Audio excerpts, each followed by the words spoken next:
Hey, how you doing? This is RJ. So today I'm going to talk about, in a roundabout sort of way, the new Ironheart television show.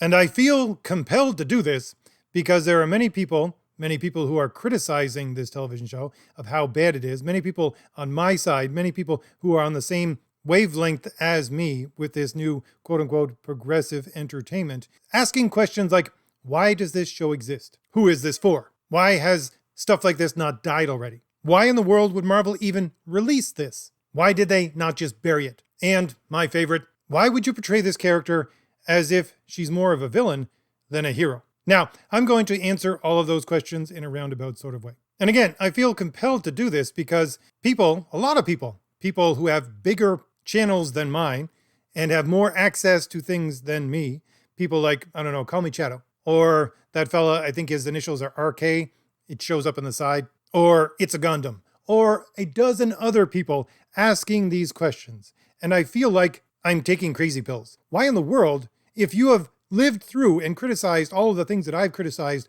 over the last 10 years, do you need to even ask these questions? And all I can seriously come up with in order to answer my own question is A, either I'm taking crazy pills, B, commentators like this have the memory retention of a goldfish, or C, they're just farming for content. They know the answer to these questions, but they're pretending that they don't in order to farm for content. Now, I honestly think it is C, and I'm not criticizing them if that's what they're doing. You can go ahead and do that. It's not what I do. I'm just some crazy guy who turns on his computer every Saturday and speaks for an hour. I don't care about farming for content or chasing the algorithm or anything like that. If they want to go ahead and do that, they can go ahead and do that. It's probably their business. Go ahead. But I honestly think that in doing so, they're doing a disservice to the audience who actually wants good entertainment. Or perhaps, I don't know, maybe it is that they just don't understand what is going on here. Now, in order to try to explain why this show exists and why it exists in the format that it does, I'm going to use an analogy here at the first. And I know, analogical fallacy and everything, just go with me. Shows like Ironheart exist because Walt Disney is doing the same thing as these YouTube creators. They are farming for content. Now, here's where I extend the analogy to the breaking point. I have worked on farms throughout my life when I was younger, so I'm just going to pick something that I'm familiar with. Let's say you have a field of potatoes on a farm. Most people think that your food just goes from the field into the grocery store and then you buy it. No, I'm sorry.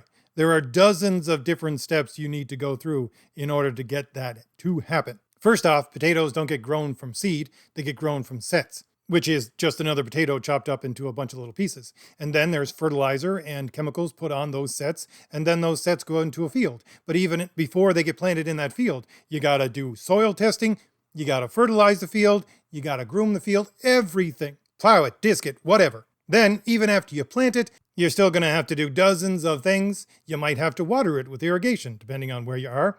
It has to be sprayed at least 4 or 5 times maybe to keep the pests away, to keep the weeds away. And especially if you're going to be using this field of potatoes in order to grow new potatoes, that is to say, to use them for sets themselves, there's a whole other set of things that need to be done. Oh, besides cultivation, there'd be roguing of several different kinds, all of this kind of thing. Anyways, it's a process, to say the least.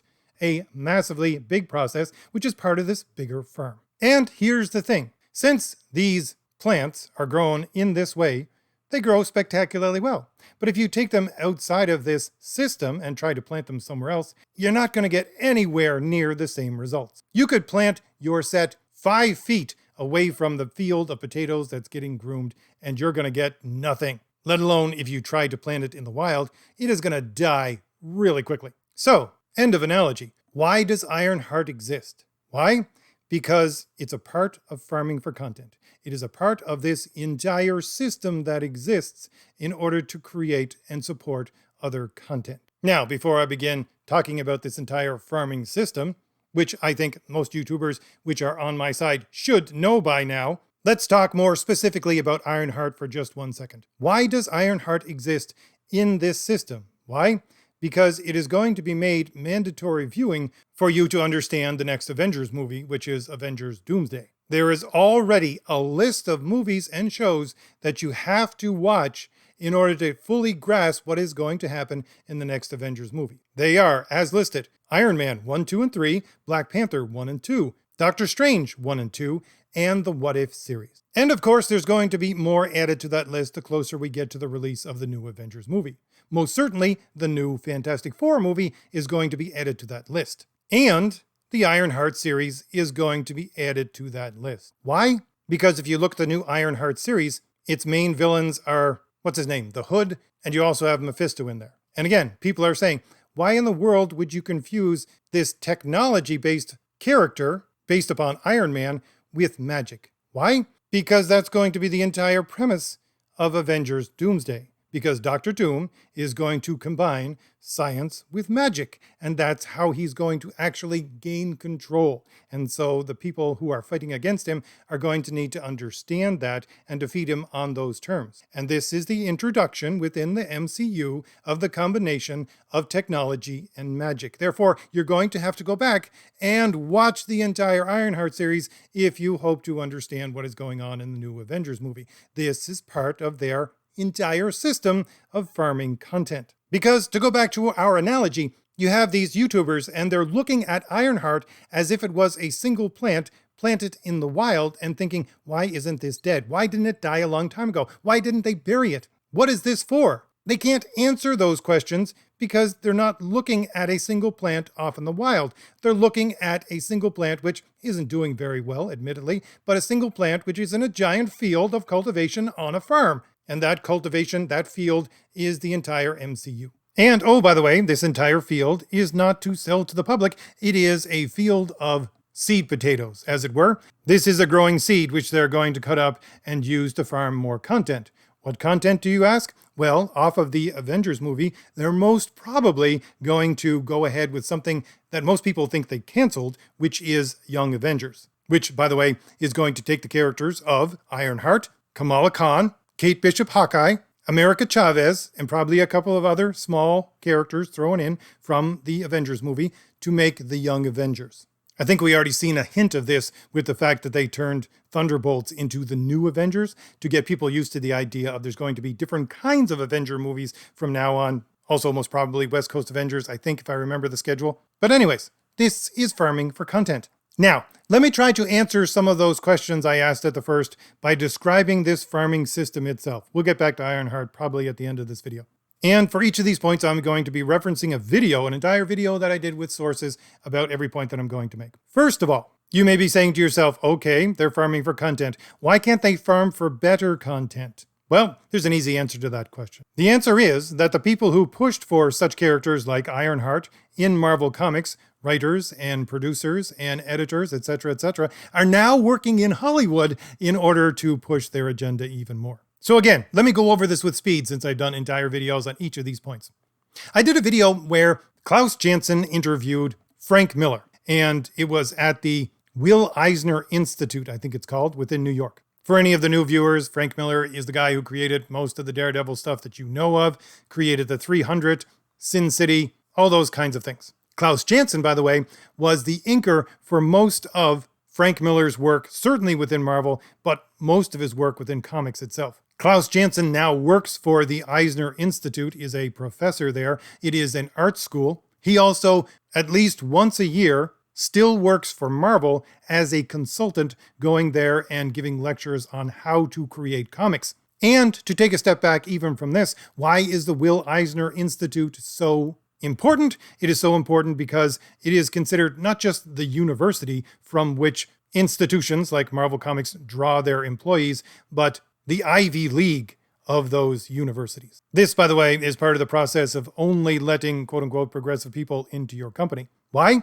Because typically you start at Marvel by being an intern for at least 1 to 2 years, an unpaid intern, wherein you have to live in New York City and travel around in New York City, not getting paid 1 red cent. That's an expensive proposition. Therefore, where you're going to go to find such people? Well, you're going to go to the universities where they have useless degrees because they're already used to wasting their money and living for free, probably off their parents, in New York City. Again, did several videos about that itself. But back to the Will Eisner Institute and this conversation between Frank Miller and Klaus Janson. Within this interview, which I covered on my channel, Klaus Janson presents to the audience, which is the students of that school, Frank Miller as the example par excellence of what they should be shooting for. That is to say, you start in comics and you build up your resume, as it were. Then you move on to things like television shows and movies, and that's where you really need to be. That's where you're going to make your money. And you can then become a Frank Miller and a millionaire, live in Hollywood, do whatever you want. Literally, in this interview, before he introduces Frank Miller, this is what he's telling the student body. And this, by the way, again, is the student body wherein Marvel and DC draw a lot of their talent. At the very least, a lot of their talent that is going to shape these books. The actual talent, like the artists, they're going to draw from the third world, or the lower class of the first world, so they don't have to pay them very much, but that's a different video. So, to answer the question many people have been asking for years and years now, why do all of these comic books now feel like nothing more than Netflix pitches? It's because that's exactly what they are. Because these people have got into this system, this farm system, not to stay there, not to make good comics, but to move upwards on the ladder and get themselves into Hollywood. And that's exactly where we are right now. I'll give you a big example and scattered small examples. Sana Amanat, who is second in command at Marvel Comics for over 10 years, who was put in there because of her quote-unquote progressive connections, and most likely her family connections to the Clintons, is now, and has been for the last 5 years, working in Hollywood as an executive producer. She started off as a junior executive producer of the Kamala Khan show and has now moved to full executive producer, and she is helping create this sort of content that you see, like Ironheart.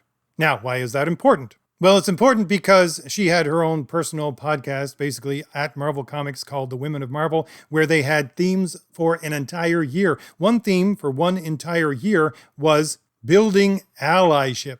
Now, what is that? Well, if you listen to those podcasts for the year, it's basically how do you become part of and then support a progressive system of nepotism. And again, they went in depth with this for an entire year, talking about how they use, let's say, male feminists to hold the door open for them, and then they come in and take over the positions little by little and appoint their own people into positions so that they then have full control. And do I have any examples of this outside of those year-long podcasts? Well, yes. There was a Writers Guild of America Association podcast done on the theme of queering legacy characters, where, again, you had showrunners and show writers for comic book material, half of which had started in comics, talking about the exact same thing. Talking about how it took them about a decade to complete this entire process, and now that they have completed this process of taking over writing rooms, then now they can implement things like queering legacy characters.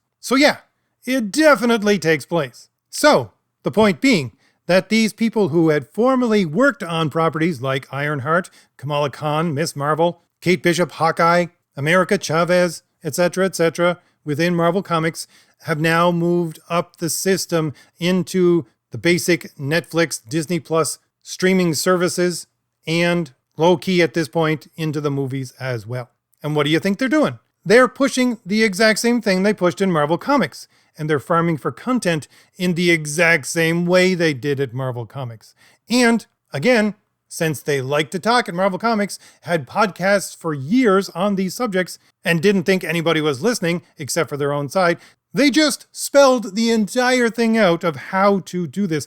And once again, is there any examples outside of that in order to prove it? Yeah, go back once again to that Writers Guild of America podcast talking about queering legacy characters. They confirm many of these points of exactly what I'm about to describe. So this answers a couple of the questions of why does this show exist? What's the purpose of it? Why didn't they bury it? Etc., etc. Marvel Comics, for the last 10 to 15 years, has not operated on a money basis. It has operated on a awards basis. Now, what does that mean? And again, I've done several videos on this. It means the following. And again, they straight up just said this in one of the podcasts. They said, when you walk into, let's say, a Hollywood type or a Netflix type office in order to sell your property, which you have begun to farm, you don't talk about the numbers. You don't talk about how much money it makes. What you do is, first of all, you take a whole bunch of comic books and slap them down on the desk and say, look how many different versions of this comic book there is. See how popular it is? Because again, they don't talk about how many were sold. They talk about, oh, look, how many number ones it actually has. Ironheart or Kate Bishop Hawkeye or Kamala Khan has been rebooted in the comics dozens of times. And they slap it down on the desk and say, see how the people are clamoring for more content like this? That's their first go-to. The number two go-to is to take a whole bunch of mainstream media puff pieces upon these characters and say, see how the normal everyday public want more of this character? Then they take the awards, which they've been granted from progressive organizations. And by the way, that's why they're all part of this rainbow coalition where the flag flies in the background and everything's got to be about the alphabet people. And more than 50% of your characters are part of this rainbow mafia. Why?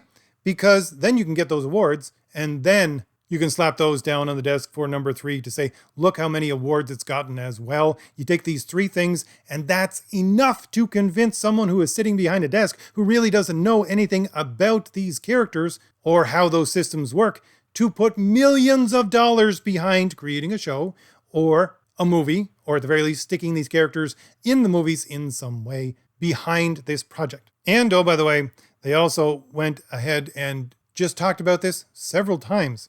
If you put enough of these rainbow characters and enough of this quote-unquote progressive agenda into your project, then you don't even have to compile this information in order to slap it down on the desk of a executive producer or whoever it is you're trying to sell this property to. Why? Because if you put enough of the agenda in there, you have institutions which are built to do that exact thing for you. Institutions like GLAAD. They named it specifically. They said, especially in that Writers Guild of America podcast that I covered, they said, yeah, you don't even have to do anything. Just go to GLAAD. It is part of their Rainbow Coalition agenda to create databases of this stuff so that you can go to them and they'll give you an entire list of this stuff for your character, for your project, so you can then go and sell it. Now, let's go back to something more specific before I loop back to where I began. Again, you might be asking, why in the world would they farm for content like Ironheart? What's the purpose of it? Well, again, the purpose of it is you can get support from many of these other institutions and mainstream media and the corporate people, like, say, Brie Larson, who demanded a certain number of marginalized people had to be working on her movies in order for her to do it. All of this stuff will back you up. But more to the point, I'll go back to a Comic-Con panel, which was done, I can't remember the year, but I covered it. I think it might have been 2017, 2018, where, first of all, it was a Women of Marvel panel. So it was all Marvel. And at these panels, they always have, how do you get into the system, again, the nepotism system, in order to write for Marvel, in order to draw for Marvel, in order to be an editor,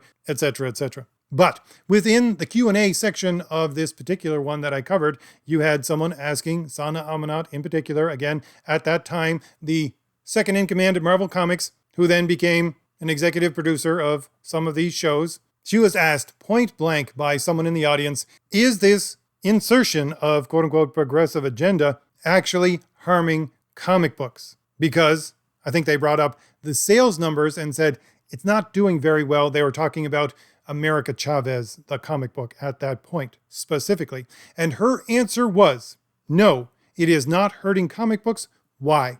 Because although a book like America Chavez does not do as well as a book like, let's say, The Avengers, and that's her exact words, she was comparing the two, we still consider, we, Marvel, again, she's second in command at Marvel, we still see a book like America Chavez as doing just as well as a book like The Avengers. Even though it doesn't make the same kind of money, doesn't make the same kind of sales as The Avengers. And then she went on to explain why. The why was because after the series had concluded, they will then take this book and put it into a different format, a graphic novel format, and then they will sell it to what is basically a captured audience. She said to libraries and library associations. Because again, the whole thing is a system of farming for content. They have a built-in audience, a captured audience with libraries, library associations, which are heavily progressive, with Scholastic, and so they're going to make money off it one way or another.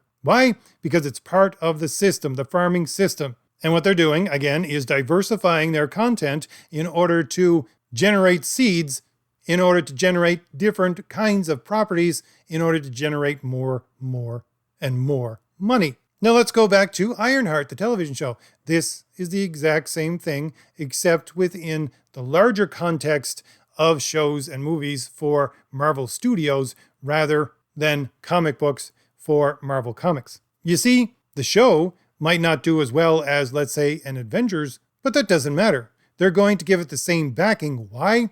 Because it's being farmed for content. I don't know if this actually exists. If it doesn't, it's probably going to exist in the near future. They're probably going to make MCU box sets, which are basically, if you wish to understand this movie, you have to watch all of these other movies first. So we'll sell you an entire box set of the movies and shows that you need to see in order for you to understand X movie. And therefore, that's how they'll sell you 5 different copies of, let's say, Iron Man. Because you got to watch Iron Man in order to understand each one of these. And you're going to have the box set for each one of these. Therefore, they're going to sell you 5 different copies, 10 different copies of Iron Man throughout all of these box sets, and then farm for content and make hand over fist money. And they're going to pad those box sets with things like Kamala Khan, with things like Ironheart, because you're going to need to watch Kamala Khan or Ironheart in order to understand Avengers Doomsday. So, why does this show exist? Well, it exists as a part of a larger farming for content. Who in the world is it for? It's for those few people who are going to praise it and give it awards, so they can slap those down on the desk and use it to upsell this character. Why didn't they just bury it? Why? Because it's a key part of what you need to watch in order to understand future MCU movies. And my favorite, why does this character act like a villain half of the time? Why? Because, again, go back to a video that I did when Marvel Comics was presenting, I think it was 2018, its future great comic book writers for Marvel Comics. They were all female, by the way. You had a panel of these writers who I'm sure some of them have now gone on to become show writers for some of these shows, or their ideas been incorporated into some of these shows. They each, to a woman, said, no, we don't really like to write hero characters. Why? Because heroes have to operate in the box, and the box basically is morality. They like to write great characters. They like to write villains. Why? Because they're more dynamic. Because you can go many different ways with these characters. So my translation of that entire thing is, we are all heavy, progressive, extreme feminists, which they are. Therefore, we're going to write villains instead of heroes. Why? Because in order to actually justify our own villainous, quote-unquote, progressive actions, we need to tout a, quote-unquote, virtue of these characters in that they're not boxed in by rigid forms of morality. Which again, loops back into, you're going to have to support these progressive institutions and they will support you, which is part of the entire system of progressive nepotism in order to control the entertainment system, which I talked about. So, what am I ranting about this entire thing for? Well, I'm ranting about it because, in part, these people on my side are asking idiotic questions and pandering to farming for content in a way that lessens the ability of people to understand why garbage like this exists and why and how they can actually demand good entertainment. Because they're not showing you that it's part of a farming system. They're just saying, hey, look, point and laugh at how bad this thing is doing. Why does it exist? It should have died long and ever ago. Why? Because you're asking idiotic questions, that's why. Because you're convincing normal, everyday people who want good entertainment that this property is trying to exist like a plant, a domesticated plant out in the wild. It's not. It's part of a farming system, and that farming system is going to keep these kinds of properties alive. It is going to keep these kinds of bad entertainment systems afloat for as long as they possibly can. Which means we got a whole lot of crap that we still have to get through before we can see good entertainment again. So, if I've given you anything new to think about, hit like, hit the shield in the lower right-hand corner of your screen to subscribe, and leave me a comment. Tell me what you think about all this. And there is a link, by the way, in the description for my new books, which are coming out, called Fade to Blue. It is simply a link to the sign-up page where you can go and watch the trailer and see some of the art for it. And if you wish, you can leave your email address so you can be informed when the project goes live. All right, I'll leave it there. I'll see you later. Bye.